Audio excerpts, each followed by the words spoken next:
سر پہلے تو ذرا پیپلز پارٹی کے دور میں جو کچھ ہوا، بڑے بڑے کارنامے کیا ہوئے کہ آپ یہ کہنے پر اب اپنے آپ کو پراؤڈ فیل کریں کہ پاکستان تحریک انصاف نے یہ نہیں کیا جو ہم نے کیا تھا؟ کیونکہ پاکستان تحریک انصاف ظاہر ہے کہ 370 ارب کا جو بجٹ ہے وہی ایک بڑی زبردست چیز ہے گلگت بلتستان کے لیے. اگر اس کا امپلیمنٹیشن بڑے بہتر طریقے سے ہوتا ہے تو حقیقی معنوں میں گلگت بلتستان میں ترقی دکھائی بھی دے گی. بسم اللہ الرحمن الرحیم. بہت شکریہ جناب، آپ نے موقع دیا. دیکھیں، پیپلز پارٹی کے حوالے سے اگر آپ گلگت بلتستان میں دیکھتے ہیں، پوری تاریخ میں گلگت بلتستان کے اندر جو لوگوں کے جو قومی سوال ہیں یا آپ جس سے لیگل ریفارمز کی بات کرتے ہیں، اس میں جو طرح امتیاز ہے وہ پیپل پارٹی کے حق میں جاتا ہے.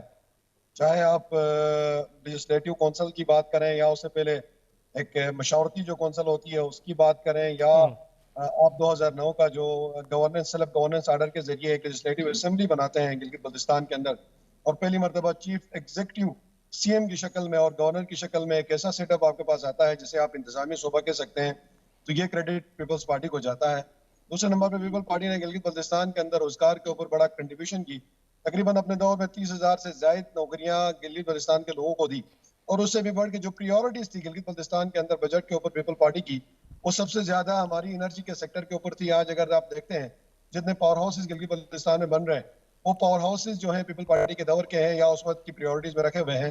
اور اس سے بھی بڑھ کے اگر میں اپنے ڈسٹرکٹ کی بات کروں تو پیپل پارٹی نے ڈسٹرکٹ اسٹور کے لیے جو شونٹر کا ٹنل ہے اسے پی ایس ڈی پی میں رکھوایا تھا، اور اس کی انیشل فیزیبلٹی بھی ہوئی تھی، لیکن انفارچونیٹلی بعد میں نون لیگ کی حکومت میں اس کو اس پہ پی ایس ڈی پی سے نکالا گیا. تو کہنے کا مطلب یہ ہے، ہم یہ نہیں کہتے کہ ہم نے کوئی دودھ اور شہد کی نہریں بہائی ہیں گلگت بلتستان میں، لیکن ہم یہ ضرور کہتے ہیں کہ آج کی جو حکومت ہے وہ دعووں سے کام سے زیادہ دعوے کرتی ہیں، لیکن ہمارے دور میں دعوے کم ہوئے اور کام زیادہ ہوا. جس طرح کے حالات تھے یا جس طرح کے حالات پہلے تھے اس سے زیادہ بہتر کام ہوا. ہم یہ سمجھتے ہیں کہ گلگت بلتستان کے اندر ایک ایسی حکومت جو مستحکم اچھا عباس صاحب، معذرت کے ساتھ تھوڑی سی اگر میں آپ سے ایک چیز بھی پوچھ لوں، یہ کاؤنٹر ہوگا لیکن پھر بھی پوچھنا ضروری ہے. مہدی صاحب کے دور میں وہاں پر بڑے الزامات بھی لگے، پیپلز پارٹی پہ کام نہیں ہوا، بڑے معاملات خراب ہوئے، اس کو کیسے ڈیفینڈ کرتے ہیں؟ دیکھیں جی، اگر کوئی الزام لگا ہے کسی قسم کے کسی بھی کرپشن کا تو اس کے لیے آپ کے پاس ادارے موجود ہیں. آپ کے پاس نیب ہے، آپ کے پاس عدالت ہے، اسے آپ چارج کریں، وہاں پہ لے جائیں، اسے سزا دے دیں. لیکن انفارچونیٹلی جو غلط کام ہوئے وہ بیوروکریٹس نے کیا، اور اس کا الزام لے جا کر ہمارے مہدی شاہ صاحب کے اوپر لگایا، جو ہمارے پولیٹیکل لوگ ہیں ان کے اوپر لگایا گیا. یہ ایک پرانی واردات ہے اس ریاست کے اندر. ہمیشہ سے بیوروکریٹس اور اسٹیبلشمنٹ برے کام کرتی ہے، اور اس کا جو کچرا بچتا ہے یا جو گندگی ہوتی ہے وہ سیاسی لوگوں کے اوپر ڈال دیا جاتا ہے. تو ہم یہ سمجھتے ہیں کہ اس وقت کا جو جس طرح کے بھی الزامات تھے اس کے اوپر ہمارے لوگوں کے اوپر جو مقدمے بنے اس لیکن میں ہمارے جو منسٹرز عباس تھے، صاحب آپ کی بات بالکل مہدی شاہ درست ہے، صاحب میں اس بات سے اگری کہ دیکھیں سیاسی لوگوں کو فیس کرنا ہوتا ہے، لیکن اس حد تک اگری، پر کام بھی سیاسی لوگوں کے ہی ہوتے ہیں، پھر سیاسی لوگوں کو آگے کام کرنا ہوتا ہے. آپ نے لیجسلیشنز کی بات کی، بالکل ٹھیک. میں سمجھتا ہوں کہ جب حقوق ملنے کی بات ہو رہی تھی تو لیجسلیشنز میں پیپلز پارٹی کا کردار واضح بھی تھا. لیکن کیا سر ڈیولپمنٹ کے حوالے سے پیپلز پارٹی اپنے کردار پہ کوئی بات کر سکتی ہے اس ٹینیور میں جب ان کے پاس حکومت رہی؟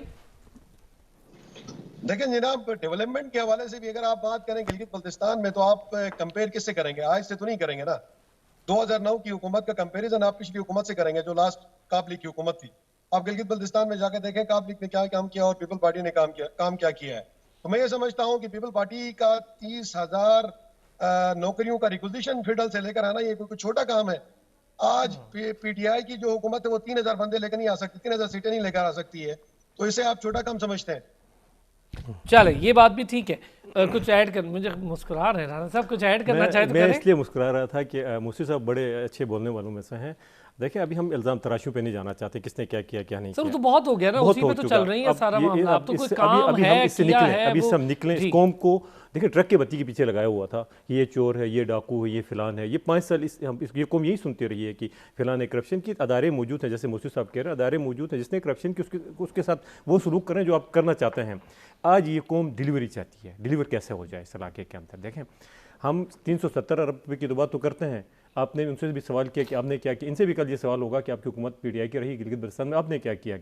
ہم یہ سینہ تان کے کہہ سکتے ہیں کہ مسلم لیگ نے اپنے دور میں کام کیا ہے. اچھا سر، میں چاہوں گا ایک بریک لوں نا، میں پھر واپس آتے ہیں، پھر یہ جو کام کیا ہے اس پر بھی بات کرتے ہیں. اور جو وہاں پر میں گیا تو میری لوگوں سے بات ہوئی، انہوں نے کچھ اچھی چیزیں بھی کہیں اور کچھ چیزوں کے حوالے سے انہوں نے سوالات بھی اٹھائے. میں آپ کے سامنے بھی اٹھا لیتا ہوں چونکہ وہ وہاں کے مقامی لوگوں کے سوالات ہیں. واپس آتا ہوں بریک سے تو اس پہ بات کرتے ہیں.